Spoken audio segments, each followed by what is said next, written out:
him today? Folks, Yeah. we are back. We are back once again. Yes, number 16 is dressing up right now. It's my Number age. 16 is dressing up right now. And then it's tells you how serious and how ready we are to tackle today's program on Love the Afrobeat Music Talk Radio. And the program is HWY 6 to Africa, where we discuss issues of great relevance in the world of entertainment. Petra, how you doing? I'm great, TRB. Hey, Ron. Hey, Love Bay family. Doing Hey, fantastic. good. How you doing? How you doing, Petra? I'm doing great, TRB. Yeah. I'm good. I was just excited. It's my birthday next week. conveying a message from Ron to you. Thank you very much. Yeah. I said Yeah, I'm I'm saying the excited. It's same my thing. birthday next week. So that's why. Ooh, next week. What are you, Yeah. what, 25? Yeah. I was going to say I'm forever 21. Okay, 21. So every Okay. birthday, just continue in 21. Yeah, right. I'm 16. Oh, I see that. I see that, Ron. And like we all say, it's age is just a number. Mhm. Absolutely true. Exactly. Age is just a number. You know what? Mhm. In the world of entertainment, a lot is going on. A lot has gone on, as we've been discussing. We've been cutting across so many different lines with AI and getting so the voiceless to be voiced out for people out there to listen to their music, because it's not easy being an artist. The three of us have gone through it. Doors are normally closed to us, but we have to constantly knock at the door. I quite remember my career in Toronto. There was no place where we can play African music. There was only one place, as a matter of fact. It was called the Bamboo. And the Bamboo was, you have to be very good to play at the Bamboo. So I was knocking my head off. And then, after playing in rock and roll clubs downtown, silver dollar, and, there are so many different places that we played around. The door opened for us to play at the Bamboo.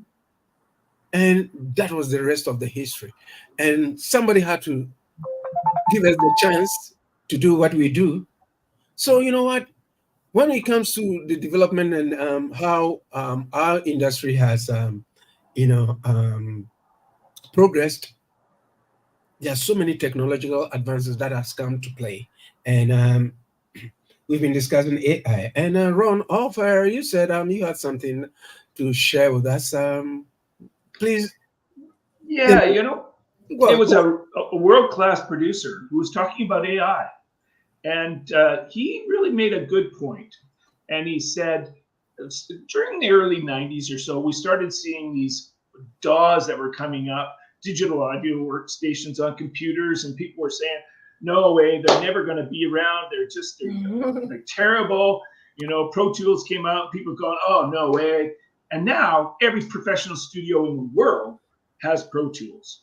And his point from all this is get used to it and try and make the best of it, rather than, saying, I just have nothing to do with AI. I'm just going to close it all down. Nope, nothing to do with it, because it's coming.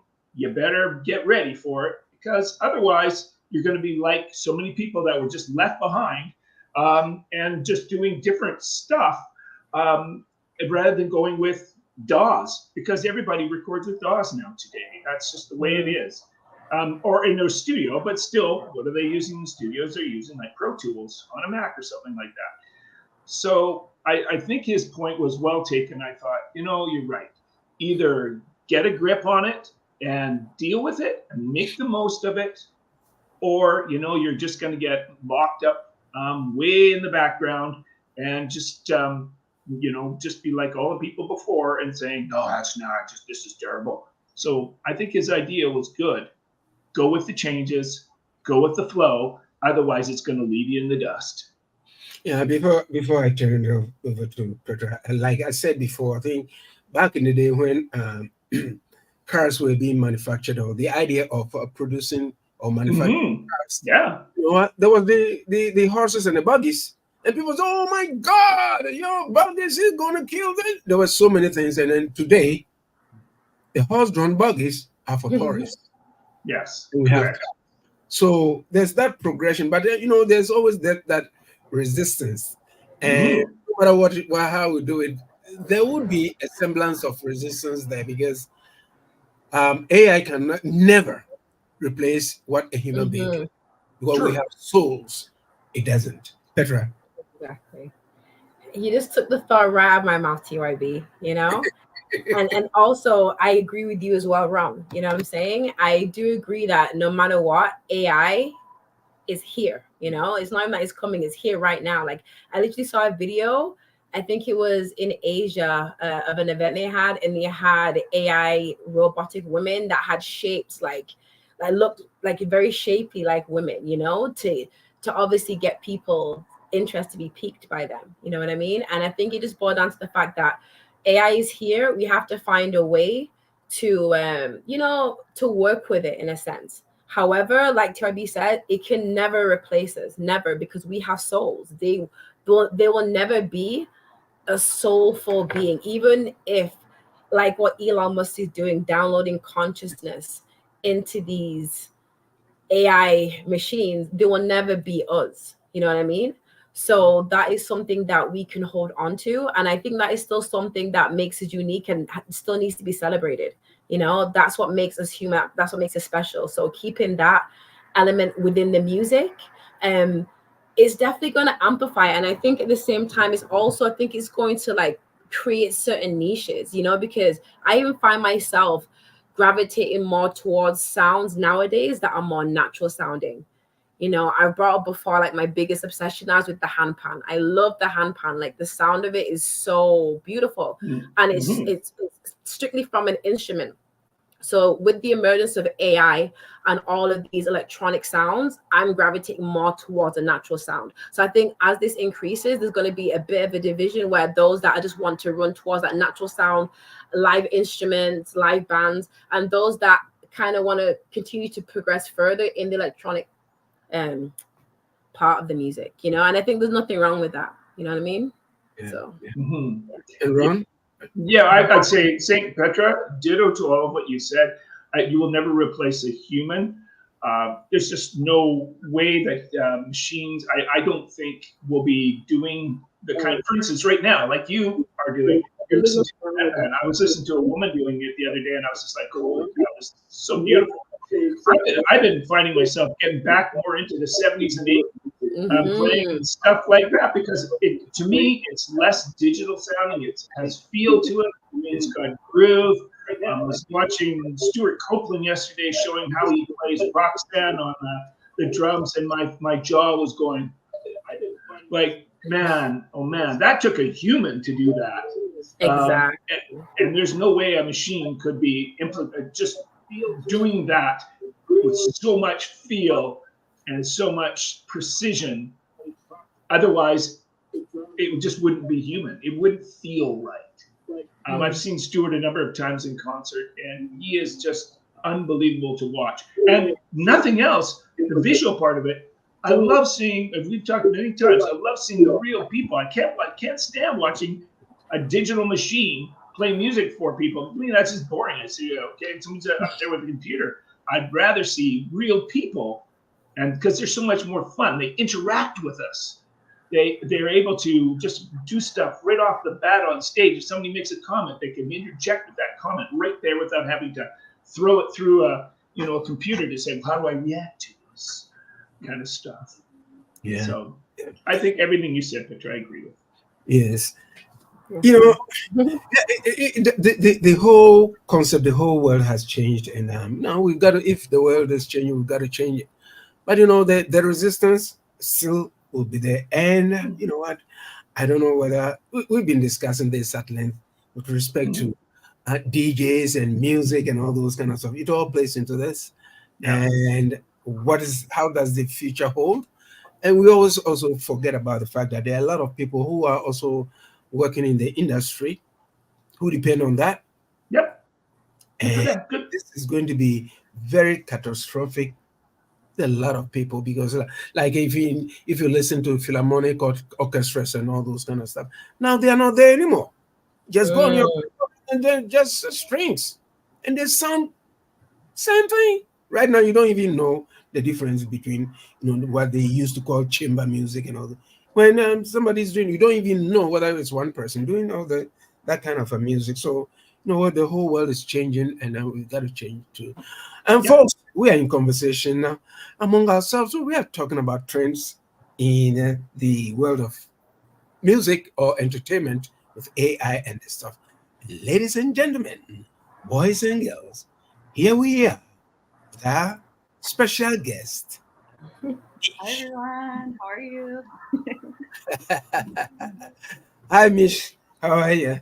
Good. Oh my God, I love this conversation, guys. It's so good. I feel like we need more of this, and like, I just love being around creatives and people who love music like me. So thank you for the opportunity.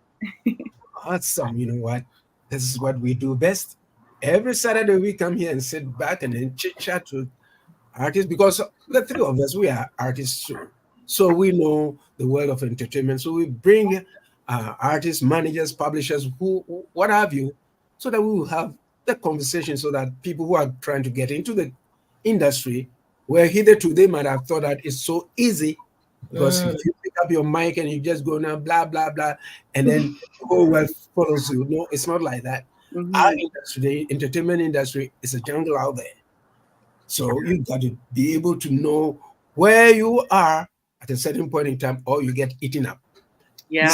No, I actually want to add on to what you guys were saying in terms of AI. I think that me and Petra had this conversation before, but I think that not only has AI changed like the way that we've created music, but I think it's also given a lot more people opportunities to make music, to access music, to put music online. So I think it's also led to more people tapping into their creativity. I feel like even myself, I feel like if I were to have tapped into my creativity and honed in on it from a young age, like I don't know where I would be, right? And you don't want to think about regrets in future, but I think that if we cherish these gifts when we're younger and we study them, we go into music and we actually try to study music as an art and a science, that we put ourselves a lot further. And I think that's one big thing in music that you have to have, is a good mindset. Like, you have to have a strong mindset.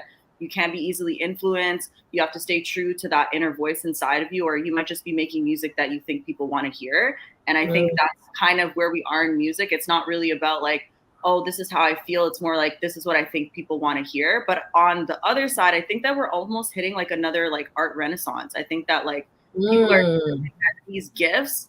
They're not by accident. They're not random. Like, and art itself is so valuable, like being able to create something from nothing is, it's out of this world, and you kind of have to be out of this world to do that. So I think like in terms of access to music, I think it's great, like everybody has access to make it, but I think also that's what caused oversaturation, and it can lower your confidence. Because myself as an artist, like I didn't focus on music for like 7-8 years of my life. In the past 8 years, like I've been focusing in cannabis, right? So it's an honor to put that purpose forward. So we are going to certainly have a very wonderful conversation from where we honestly, we are going to have a very wonderful conversation.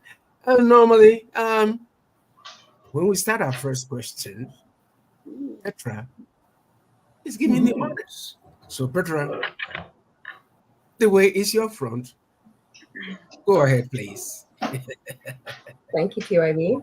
And I just want to say, Mish, that was a great introduction. So thank you for coming on the show. Great opener.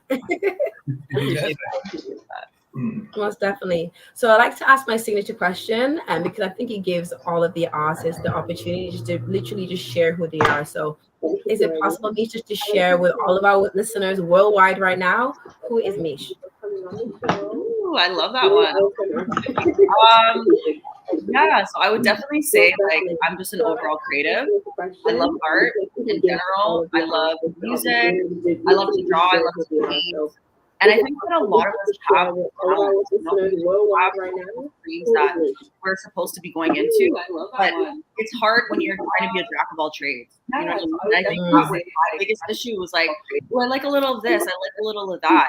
So I think that for me, overall, I would say I'm a visionary. I think that I say that to say because I think of things before they happen. If I have an idea, if I have a vision, it's just like a song. You have to envision it before it's actually real. And I think that myself, I would say that I will not ever identify myself as my status quo. I never want to have that as a reason for someone to judge me. I always say like, I'm the CEO in the gym. I have an idea, you know what I mean? So when I introduce myself as niche, I would say, yeah, I'm just like a down-to-earth person. I really love things. I love to help other people. It makes me feel good. I love God. I'm a person, and yeah, I love to sing. So, I turned that into a career because not that I want to make money off of it or I want to be famous, because it's an expression. Yeah, I'm just like a down-to-earth be that example. I really love things. I love to help other people. It makes me feel good. Thank you for sharing that, MEE. And I also want to ask you, so you're very expressive and a very creative person, you know, and it's beautiful that you're on that journey. I want to ask you why music? Like, what is it about music that made you choose that as your creative outlet?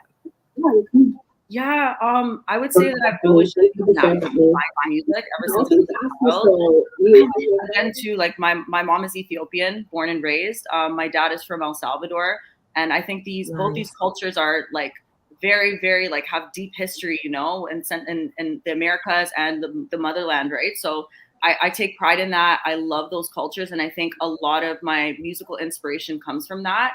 And going back to what you guys were saying about like natural sounds and instruments, it's very, very true. And a lot of this older music, they don't have synths, they don't have electronic sounds. And I think a lot of that inspired me in my music to kind of make my voice like an instrument. And going back to actual language itself, English is the only language that doesn't have a vibration. And I just learned that recently. Wow. So, I realized maybe that's kind of what also like kind of hinders me sometimes as a musician or as an artist, because I feel like I can never get the words out. You know, like I don't call it writer's block. It's almost like there's not an English translation for the way that I feel. And there's ways like that in other languages, right? Like there's no English word for that. So I think that going back to like my roots has really helped me as an artist, because I could see that there's music upon ancient times. Like we don't need to stop making music. There's never going to be enough music. It's like we're just decorating time and space with sound. So yeah, like I think when it's your calling and you love something, even if you're not the greatest, even if you're not the best, that doesn't mean you stop. And I think that's a lot of people's problem, and that was my problem, because I wasn't the greatest, because I didn't focus on it. I felt like, you know, maybe this isn't for me. So I think where I'm at in my music right now is in my creator mode to like make something that's actually meaningful. I don't want to put something out that like doesn't mean anything to me, you know. And it's great. Like I love music that's, you know, maybe doesn't have a super deep meaning, but I think as a songwriter, I love that. And I love being able to like make people feel something, you know, even if it's uncomfortable. So, yeah. For sure. Thank you. You shared some really wonderful things, and you said a couple of things that definitely piqued my interest. Like I had no idea about that when it came to the English language, that not giving off. Yeah. No vibration. And I'm British, so all I know, I just know English, you know what I mean? So, I mean, it makes sense, because I do have friends that speak other language, and they say this, oh, I can't say that because there's no English word for that. You know what I mean? Yes. So it shows how limiting, you know, this language is. And it also shows the limitations of music, English songs, you know, because even sounds. Like I love Indian music. I study Indian music. I even love listening to Ethiopian music, like Amharic music, because I realize that the artists themselves are actually imitating the instruments and the way that their vocals are sounding. And you can't do that in English, right? So I think that I'm at a point where I think I have to go back in the past to know the present now. You know that saying, like, you have to know your past to know your future. And I think that all of us need to do that digging, because English is not our first language. English is actually a translation of other languages and simplified to make it easier for everyone to understand. but I think that we can still use it in a way to send out messages. And I think that's what a lot of people forget, is that music is meant to spread a message. The biggest example is Bob Marley. He put all of his messages in his music because he knew to get it across, he had to do that. So my thing that I have goals for myself every year, that one of the goals was to make inspirational music, to put that vibration out. You hear a lot of people talking about like different hertz and different frequencies that they're putting in their music. I listen to frequency music, healing music and stuff like that. Yeah. And I really do think it's vibrations. It's like vibration. So if I'm putting something positive into the world, why not? And I just want to shout out Avon and Judah and some people that I've worked with in Nigeria as well with my last single, Figure It Out, because that actually turned into a gospel song. Like it wasn't meant to be. I wanted to write a song that wasn't about love. I'm like, I'm tired of writing love songs. All I write is love songs. Like, I want to write something that speaks to where I am in my life right now, but it's not necessarily having to do with like a boyfriend or girlfriend or relationship or whatever. It had to be with my relationship with God. So when I was actually showing some people, I showed this one person, they were like, don't talk about God. Like, don't put God in the song. Like, you don't have enough listeners. Like, you know, wait for that. Like, you don't know if some of your followers are agnostic or whatever he said. And I was just like, whoa, like that was like one of those comments that stuck with me. And I was like, you know what? Like, this is more of a reason for me to do it. You know, that's me. And if it doesn't resonate with you, that's fine. That's how you find your tribe. So yeah. Well said. TYB? Yeah. Ron. I think when it comes to this, I think writing, it's whatever makes you happy as a person. If you're trying to make everybody else happy, then I think that you'll never be happy. So I think it's got to work for you first and foremost. I'm one of those guys that I did the University for Music and all that, but I like to ask artists all the time. And TYB sometimes likes to steal this one, so I thought I'd go with it first. When it comes to your writing, I know I hear so many people say, I get a beat and then I start writing music for it. And I think so you don't really sit down with the artist and go through the song. You just get a song and you think it's going to work, and then you start writing lyrics. So tell us about your writing process and how that works for you. Do you just take a song from somebody and just go, hey, I'll go with this? What do you do? Yeah, I love that question. I realized too that like it's really important to work with other people so that you can see the way that their process is, and it can help you. It can help you understand your process because everyone learns differently. I think for me, definitely I'm always inspired by the sound, by the beat. I love unique sounds. Like we were talking about earlier, I love live instruments. I do like to dabble in different genres too. So I'm in this mode of like trying to be experimental, like not saying no to something because it's not something I'm used to. And a lot of the Afrobeat songs that I have and that I'm releasing are very unique beats because they're not necessarily in your face, like very over the top in terms of like dancey, but they do have that authentic piano. And shout out to Pross, my producer in Nigeria as well, who sent me this stuff. And I think it's also important to know where you're getting your sounds from because that person is also putting intention to it. But aside from that, I think that as a writer, I'm also a poet. So I used to do a lot of like spoken word. I used to write a lot. So sometimes I'll just get a lyric and I'll write it down. And someone literally asked me that. They're like, do you like wake up out of your sleep if you like get like a verse in your head? I'm like, yes, I do. I'll jump out the shower. If I wrote something down, I'm like, because I'll forget. You know, it's literally that moment thing. And I think part of my process that I realized that I stopped doing was demos.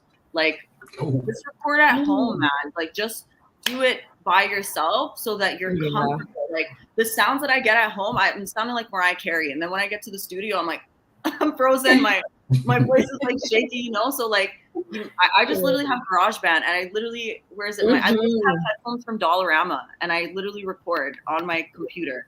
And it sounds so clear because all you need is just like that one vocal and like to practice, like I'll do 50 takes and then I'll go to the studio and I like to be prepared because also it's money, right? Like it's not free. You don't want to waste people's time. So it's great to do writing sessions and stuff, but to go and prepare it is amazing, right? So a part of my process too is like getting the beat. Okay, I like it. Take it home, sit with it, try to come up with ideas surrounding what I'm feeling, or even look back in my notes. Like, okay, what do I have that could match with this? But one thing I will say too is I'm trying to practice is to be like to do more freestyling.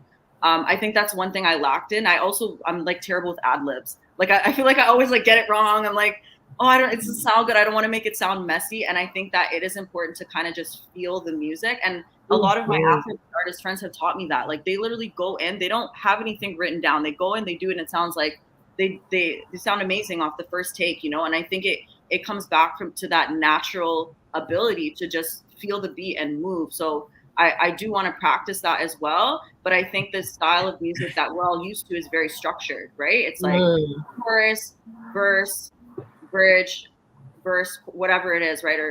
And my problem is too is people will give me a beat and I'll like do it backwards. Like the producer's like, no, the verse was supposed to be there. I'm like, oh, I thought that would have been the chorus. Like, okay, you want it like that.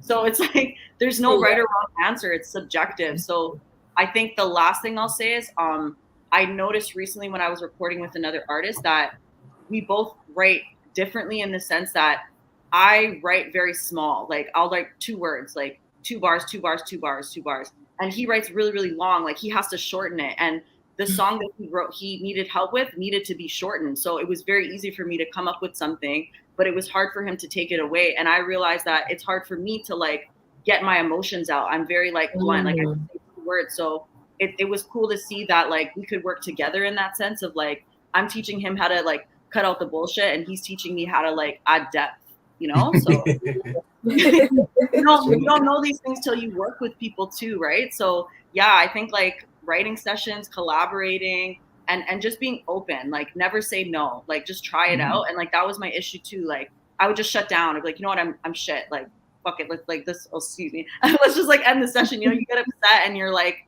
You're just upset with yourself, you know? So like, don't be too hard on yourself. And I keep telling myself that, you know, just congratulate yourself for where you are now and keep growing because you can't make your best song until you keep making more songs. So I tell people that too, just keep going, you know? Okay, HWY, go ahead. Wow. Oh, and I listened to your song, Ron, by the way. He sent me something right before. Is that all you, like on the instruments and stuff? Yeah. Love it. I was like, oh, I'm getting ready for the intro. I'm like, this little. Yeah, I play everything. Yes. Love it. Ron's the top class producer. You got to hear his music, Mish. Yes. Okay. I have 3 keyboards right here, 2 guitars. I used to play saxophone. So if you know anyone who wants to jam out, I need to get back to that. But I wish I could play pianos, but my hands are kind of small. So actually, if there's one instrument I would recommend to learn on that adults tend to pick up more quickly than any other, and that's the guitar, acoustic guitar. It's one of the biggest hits of all time were written. Look at Ed Sheeran. Almost everything he's written starts with him on acoustic guitar. I would say it's the easiest one if you're going to start with. I mean, you're never going to be a John Mayer to start right off the bat. Nobody is, because John Mayer is John Mayer. He's incredible. But however, if you want to start off to help your songwriting, I recommend a guitar. I have acoustic guitar right here. It's a lifesaver. Same thing with guitar, and the piano is next, but piano tends to be a little more complex in terms of just everything's black and white, so to speak. It is black and white. But I'd say if you're going to pick up an instrument to learn and sing along with, I find if singing along with an acoustic guitar, even I can sing along with the acoustic guitar because it's the vibrations are right at your chest, right there with an acoustic, and you get to feel it. And you can feel the actual notes, and I find it easy to sing along. That's my recommendation to anybody who wants to write great songs. If you want to pick up an instrument, acoustic guitar, bingo. It's this, it'll save your butt. And as I say, there's so many good artists out there look at our Gordon Lightfoot, who is just a Canadian icon. Every song he wrote was on acoustic guitar to start with, I believe.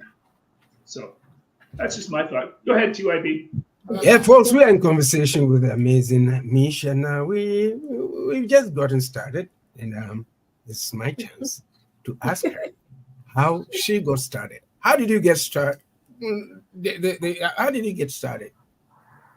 I was thinking about this earlier. I always tell this story. So I think when I first discovered like I could sing, I was like maybe like 6, 7. So my dad used to sing in Spanish. We'd sing a lot of Spanish music together. And I remember like my sister asked me like, what are you doing? And I was like, trying to like hear myself and record myself on the voicemail. So I would like hang up and like let it go to voicemail and like sing and then play it back. And she was like, "What are you doing?" And I was like, "I want to hear myself." So I would say that was where I kind of had that spark. I was like, I love this. I want to hear myself, you know? So I always say I have that connection to like a radio, because I would, you know, like turn it up and like play with it. And I love that there's like this nostalgic feeling of like, you know, when you're like tuning between different radios and you get to hear a little bit of everything. So I actually put that into some of my music because I love that feeling. But yeah, I was actually in a music group in grade 3. So we had a music teacher, and me and my friends, we had this group called the Goo Girls. So that was our group, that was our band name. So we had the opportunity to go and record at a recording studio, and we had so much fun. We were only supposed to go in for one song. He let us do 2 songs. I'm on the search for the CD. I had the CD and I lost it in all my moving. So I want to like contact the school or something. But anyways, so yeah, I would say he kind of discovered me, and he was like, you know, like you have an amazing voice, you know, and I kind of took it from there. And I think I kind of got discouraged because I wanted to like act and like do all this stuff. And, you know, you come from a background where your parents are more like, "Oh no, you need to go to school." You know, so I went to U of T, I did sociology, and I was kind of stuck after that. Right. So I feel like I had to find my own way to incorporate music into my life. So I did that through whatever I did. Right. I made music as I was doing other stuff.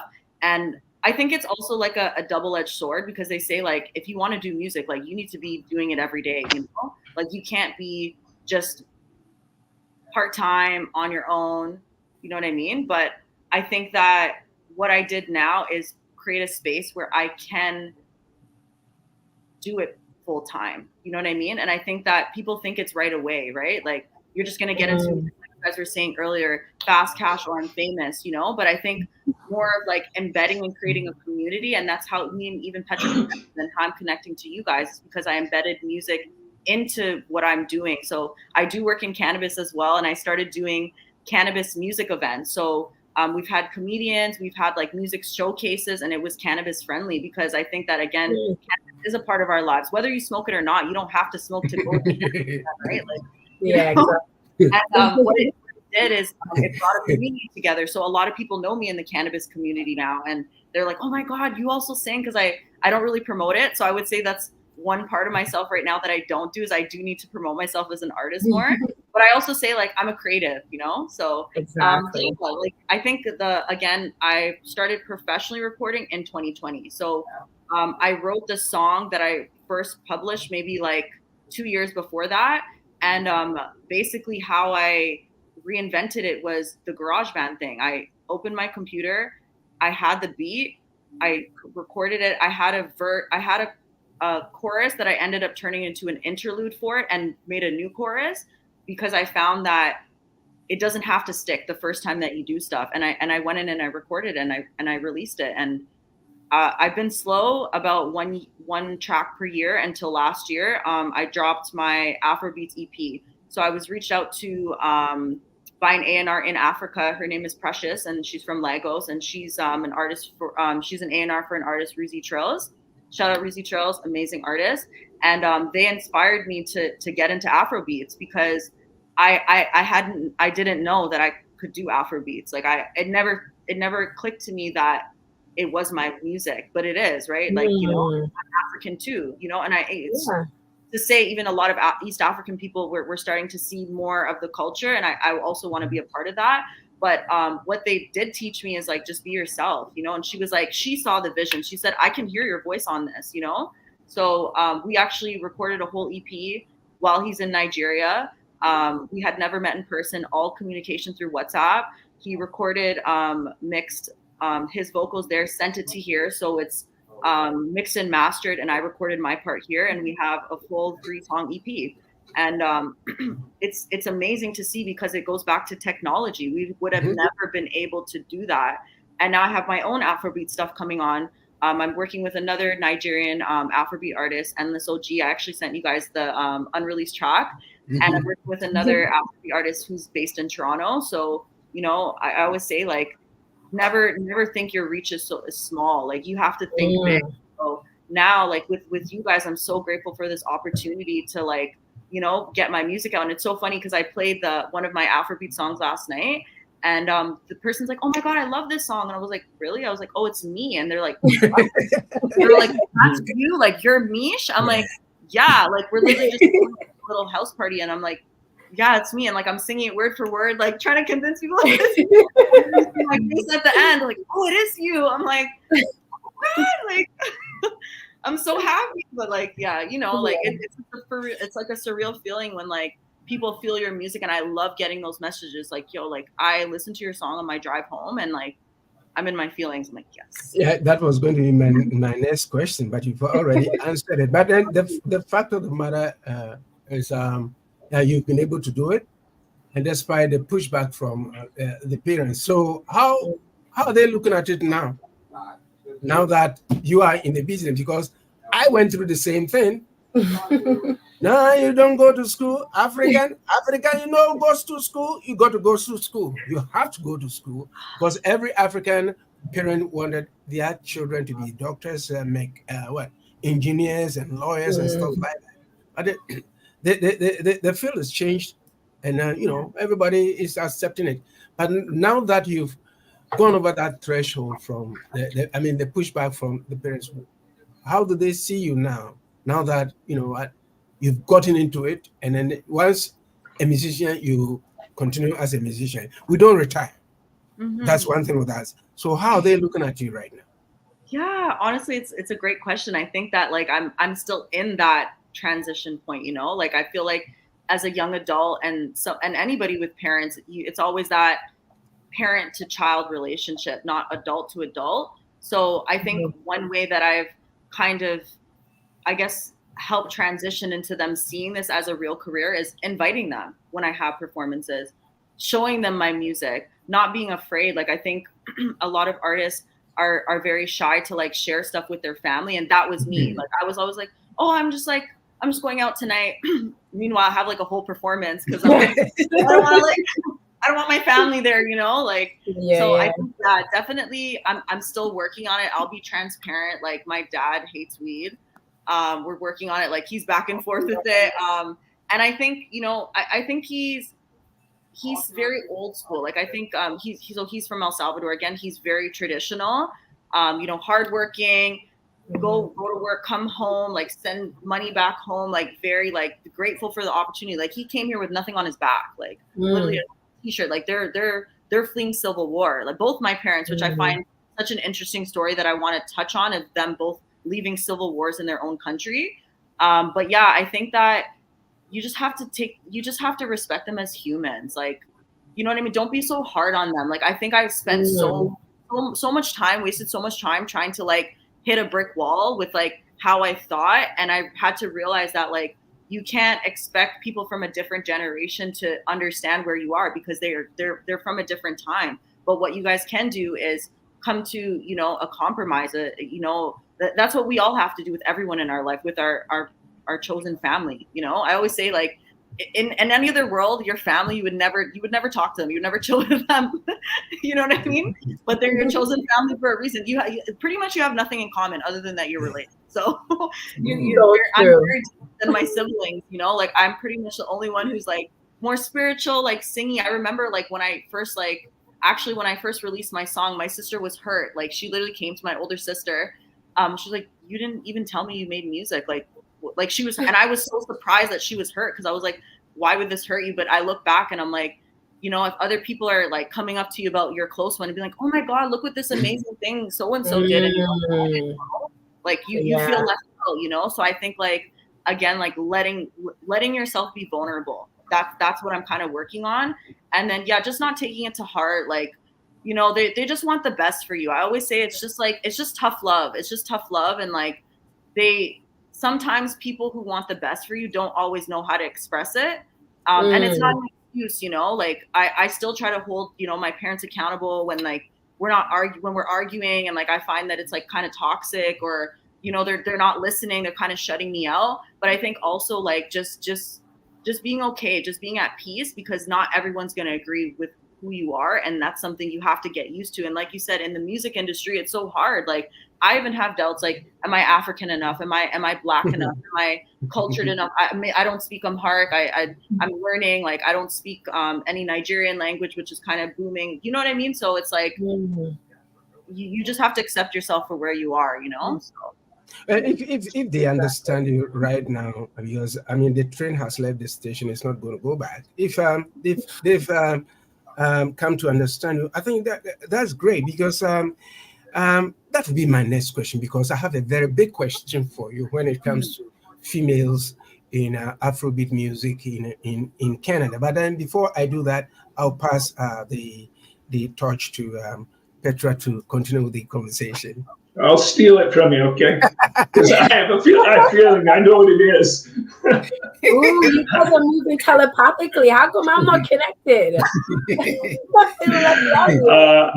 No, I'll leave that one for TYB. I think I know what he wants to ask, though.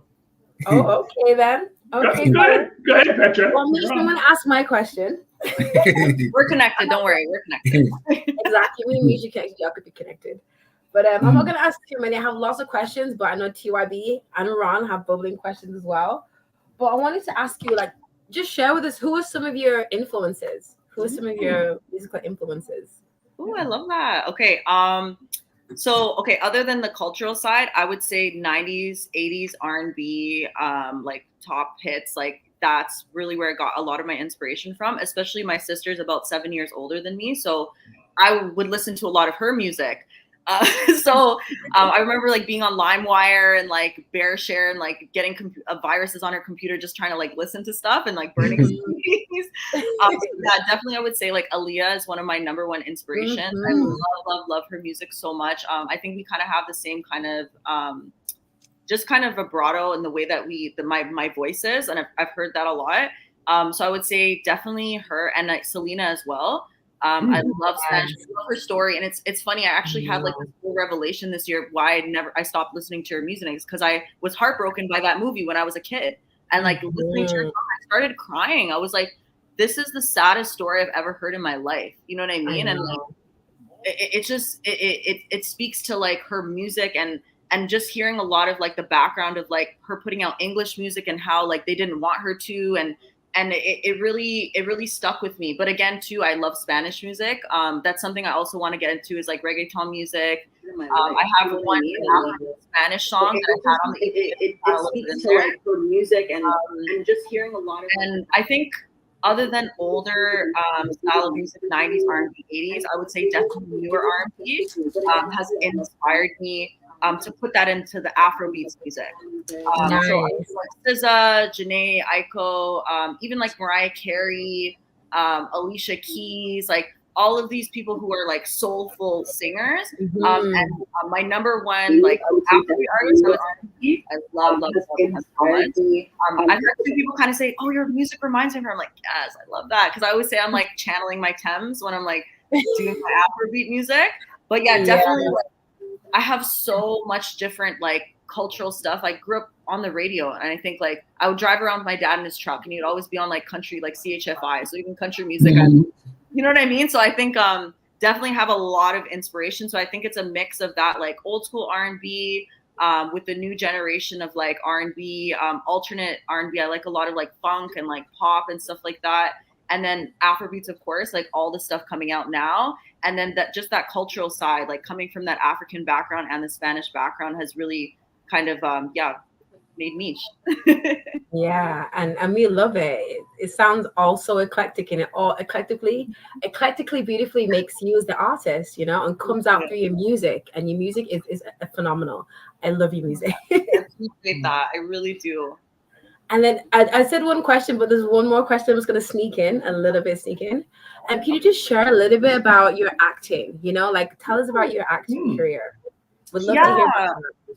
So I got into acting about 2 years ago. I started with an agency that does background. And it was just something that I kind of like put myself into. I was more like, you know what, like I have this talent of singing and like public speaking and like putting myself out there, that acting is such like a big world, and a lot of artists go into acting and then they stop acting, or vice versa. Like, you know, it's very interchangeable. So I think it's like, again, your transferable skills. And I think that in terms of the acting world, I also do production. And because I'm such a creative, like those ideas that no one can think of are really important in that world. So you can look at details.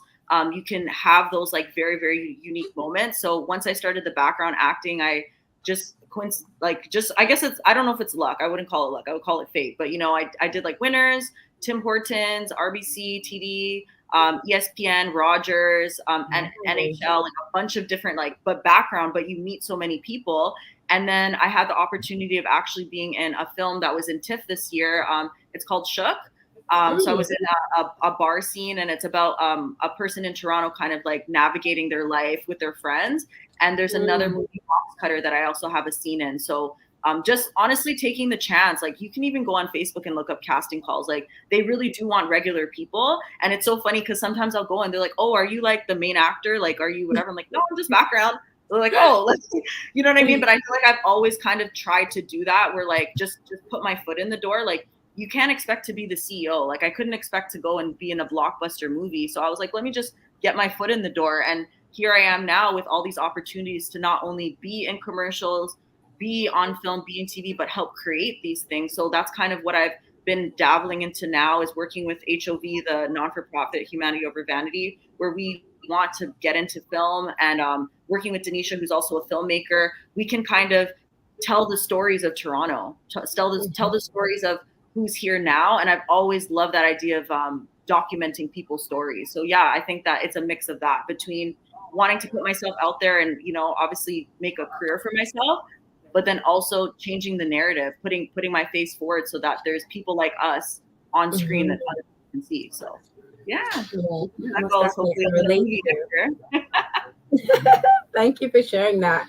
Yeah, you do so many wonderful, amazing things, and it's just great to know that you're making an impact in the acting world as much as you're making it in the music world, you know? And you're also sharing to other artists that there are other opportunities, other avenues that we can also take, as well as music, to express that out creative.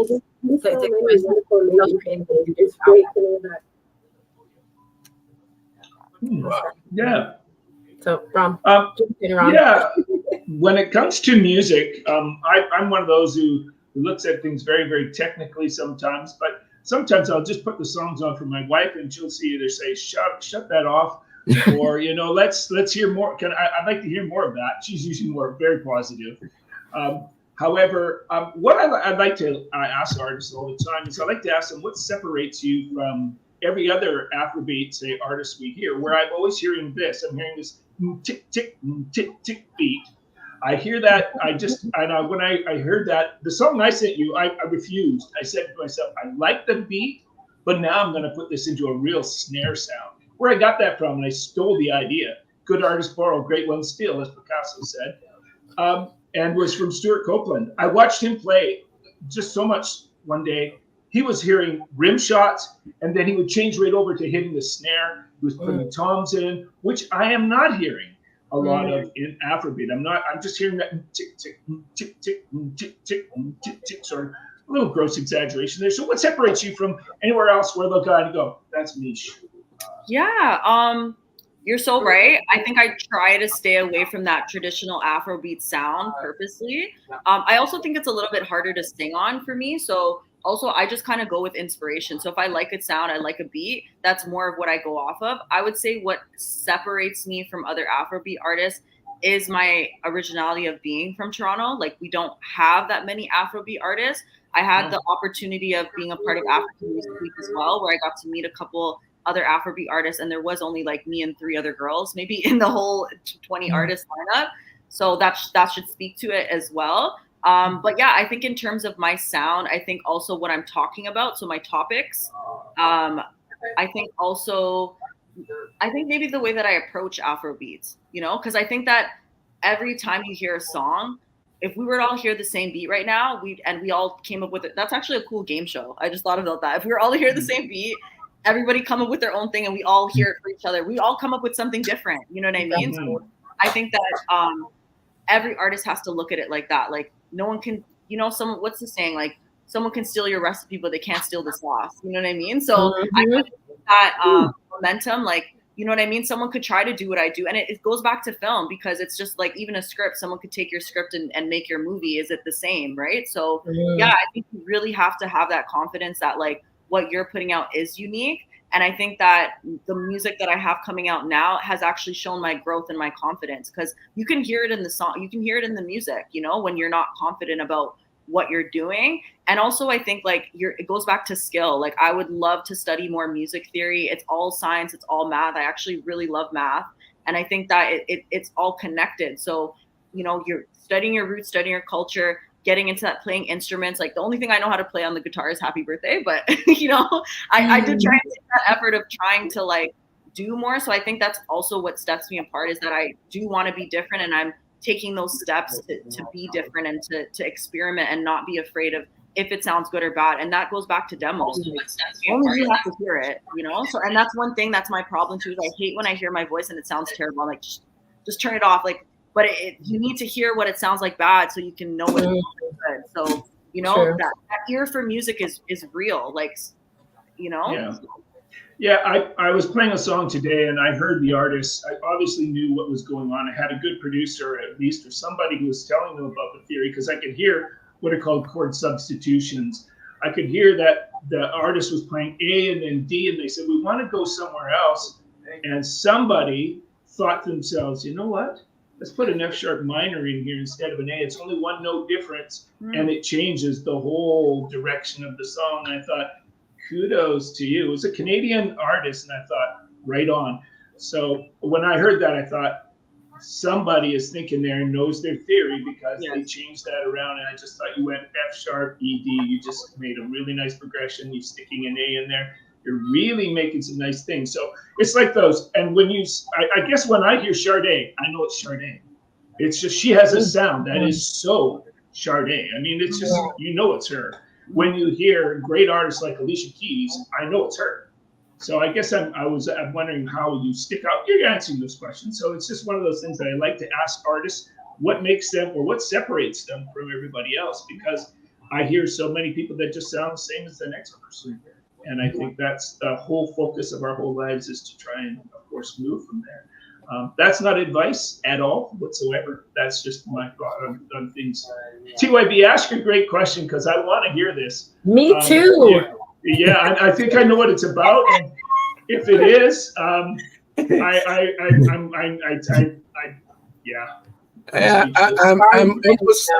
almost always looking for the big question. The question, Miss says she's been, dabbling in different kinds of sounds and stuff like that.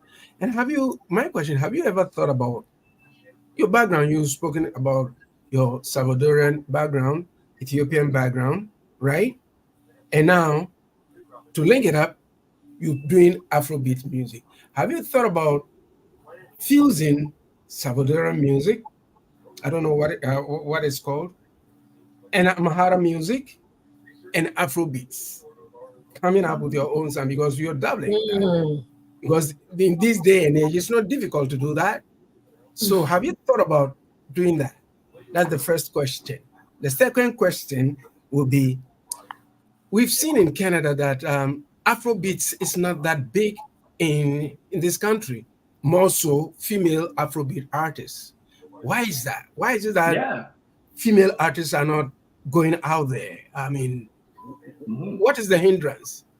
Those are my two questions, and I'll rest. Your honor. Oh, I love that. Yeah, so I think right now I definitely want to do that. I've been working with a good friend of mine, Carlos, to do some grant writing to apply for Canadian Arts Council, to actually study abroad and go there. So we were working on a grant of how it would work out. And part of it would to work with historians, to work with people who study music there. I think that the first step would be to add the Spanish into the Afrobeats. I think that's super cool. I think people love that. My Spanish is not the greatest either, but I can sing in Spanish. I can sing full songs in Spanish. So I would think my hindrance right now is making sure that the translation is right. But yeah, I think it doesn't necessarily have to be in Spanish though. Yeah, no, it doesn't, and that's an instrument too. Yeah, maybe the verse could be Spanish and then English. Yeah, so my Madrina song has that. I have a couple lines in Spanish, but to be more true to, I guess, the Amharic side, the Ethiopian side, I've started to study some Ethiopian music. So yeah, I've actually found some songs on Spotify that took the live instruments and turned it into a studio album. So it was so yeah, I can actually send you guys some references, and beautiful. It's so beautiful. So I think if I can take inspiration from that, and because it's more modernized, because it's a studio album and it's more like electronic music, it gives a different sound that still makes it modern. So I think that was my hindrance in that too, of trying to create it, as how can I bring these older styles of music but still make it sound to what the times are now, but also relatable to me, right? So yeah, I think I definitely want to do that. Working on it, and I think that's a part of it too, right? Like if I want it to be true and I want it to be authentic, then I can't rush it. So I think this is a part of my music journey, just being here with you guys and what you guys do for people. So to answer your second question, we need more female Afrobeat artists on Love Bay. So let's go. Like, I think that a lot of people too are seeing their creative abilities and they just don't know what to do with it. They're like, a lot of like, literally someone told me last night, my sister sings too, but she's afraid to go in the recording studio. So we don't know what little masterminds, what amazing creative artists we have. So I think that for me, I'm just trying to put myself out there, to trying to be that was my goal for 2020 actually, which is so funny because we had like COVID, so you couldn't really be spontaneous. But I think that it was a big wake up period for all of us, and maybe it did change us, and unfortunately a lot of people's lives were lost. There's a lot of battles between what was right and wrong, but I think that what we did get out of that is people trying to find what actually works for them, because you were stuck at home and all you had was what was around you. So if you weren't happy, if that 9 to 5 was keeping your mind off of what was at home, you don't have that anymore. So I think that if any advice I would give to any like Afrobeat artist, especially a female, for putting themselves out there, is just to start. Like that was my biggest problem, is I'll start something and I won't finish. Like I have a lot of unfinished music from my past that I just couldn't figure out a verse to. I didn't like the way it was mixed and mastered, so I just left it. So it's like, just finish the project, put it out. If you don't like it, you can always take it down. And sometimes I think over listening to your songs, like I try not to do that. Like I take like, don't over listen to your song, for me personally, because I feel like you're just going to want to go back and change stuff. You might get annoyed of it. It's just like your favorite food. If you have your favorite food every day, you're going to be sick of it. Like there's so much stuff I'm sick of because I just had it too much. Right. So I think the last thing I would say is taking a break from music, like just silence, like listening to also like frequencies, instrumentals, like try to listen to stuff without words, because it also affects you and like your thoughts and everything. And lastly, even to answer back to Ron's, what makes me unique is that I have a great producer. I have great people around me. I have amazing supporters, people who believe in me. And I think that's so important to have your tribe, because if you don't have people that can eventually be your management team, maybe, or people that are your PR, your media, your creatives, your digital people, it takes a tribe to do anything. And yeah, I think that a lot of maybe female Afrobeat artists don't feel heard. They don't feel respected. They don't feel like they could be more than just another Instagram singer, which is what I didn't want to be. And, I think a lot of the times we can take our musical talents and vulnerabilities to the wrong people, and they might take advantage of you. And we have to be real about that, especially if you're young, you're good looking, whether you're a male or female, there's going to be someone out there who sees that innocence as a vulnerability and weakness instead of a strength. So, just be mindful of who you keep in your corner, who's around you, and overall positivity.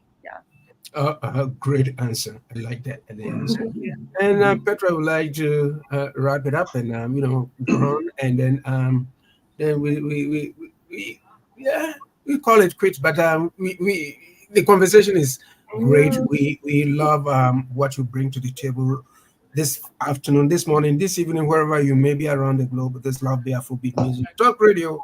The program is Highway 6 to Africa. Join us here every Saturday at 4 p.m. Eastern Standard Time. Share the station, share the channel, just tap on it and like it. Wow. Petra, the star. I mean the floor is yours, please. Okay, awesome. Thank you, TYB. So yeah, Mish, I wanted to ask you, so what does the future look like? What are your goals for your music, or yeah, what are you good going to say question. Like 10 years from now? Like, what's the future like for you? Good question. Yeah, I think writing it down, like I think writing down your goals is really helpful. One of my goals, I think, is to release like a full studio album. And I want to do some Afrobeat stuff. And then I want to get back into like I said, the more cultural stuff. And then I want to go back into R&B a little bit. Do some like, there's like this new thing called like sexy drill that I've been like asked to like try and do. So like experimenting. I think a long-term goal of mine is to do some sync licensing. I would love to get some of my music into like films, into TV. I've had some opportunities to do some writing for like Disney for kids songs, but it just didn't resonate. Like I tried, like they gave me the beats and I was like, I can't do it, you know? So I think like I definitely want someone to hear my song and be like, I love this and I want to put this in a song, in a show or a TV or movie. But I also would love to write something, you know, to be inspired by something and have a purpose and include that. So, you know, there's a lot, and that's another thing that people don't realize. Like there's a lot of opportunities with sync licensing for YouTube, for monetization. People buy music so that they can make all the money off of it when they're doing something. So if you can sell your song, you know what I mean? There's ways, right? So, and definitely I think opening for some big artists would be amazing. I think it's a great way to like get out there. I might have an opportunity to be in Paris next year because I have my cousin's wedding. So I'm going to try and see if I can perform out there. And yeah, I think overall just being able to resonate with whoever resonates with me, with my music, and take it to the next level in terms of like making a career out of this, because that's what we want. And that's what I want my parents to be proud of, to say that like, she did all of this so that she could be here, so she could be happy. And then it goes backwards and you give back to your family. And that's what everybody wants. That's why everybody wants to be successful. It's to make a better life for themselves. So I think that I take that perspective to say that, and no matter what I do, I always want my work to be something that I love, because then you never work a day in your life. So yeah, that's the future goal. Exactly. Are you a SOCAN member? So I'm actually a BMI member. So yeah, same thing. Funny story. I didn't know the difference when I was told I have to sign up for something. And then I tried to cancel it to get into SOCAN, and they literally said I have to write a handwritten letter and mail it to their head office in the States. And I was like, you know what? But you know what's crazy? I actually just got a song opportunity in America for my to get my numbers. They're like, send your numbers. And I was like, oh my God, I have BMI. Like I'm American. So that's another conversation for Canadians. Why is it so hard to, you know, integrate ourselves into these big industries, you know? So Bron, we'll have a conversation about that offline too. I'll tell you, yeah, because SOCAN is free. That's the nice thing about SOCAN. Yeah. I know that TYB, you're going to close the show. I just like to say, I know that Truth and Reconciliation Day is coming up, and our hearts are with all the First Nations. I just want to mention that today's show, that our thoughts are with you. Come Monday, of course, all the time. But that's my little spiel there today, is that our thoughts are with them. So, anyways, TYB, go ahead. Yes, Ron, thank you for even bringing this. Tomorrow at 5 p.m. Eastern Standard Time, in commemoration of the Truth and Reconciliation Day, we will be having a very special program and dedicated to the event, or to the day. So join us at 5 p.m. Eastern Standard Time tomorrow on the program Community Conversations, and we have some Indigenous First Nations people will be coming to share their experiences and their thoughts and their remembrance and what have you to grace this occasion. So thanks for bringing this to my attention, Ron. Thanks. And Mish, how do people contact you? Yes. I love that. Love that.